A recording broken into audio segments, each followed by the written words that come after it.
Баршаңызға қайырлы күн. Сіздермен бірге мен Жасая. Бүгін ең оңай, дәмді әрі жеңіл дайындалатын салат дайындайтын боламын.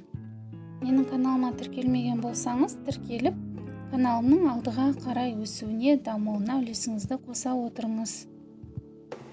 Бұл салатты дайындау үшін бізге 3 қызанақ қажет. Қызанақты осылай кесіп шығамыз.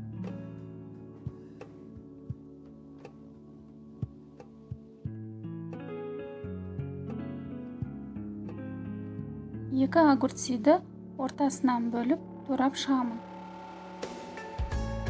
Қайнатылған 4 жұмыртқаны сарысымен қосып тураймыз. Осылай ұзынша қылып тураймыз.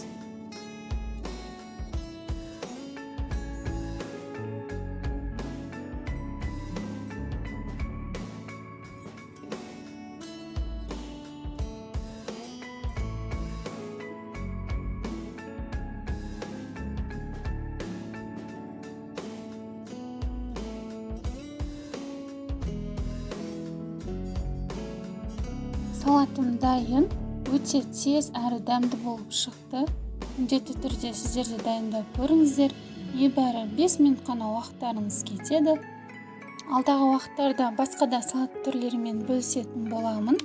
Міндетті түрде каналыма тіркеліп, лайк қойып, комментарий жаза кетіңіздер.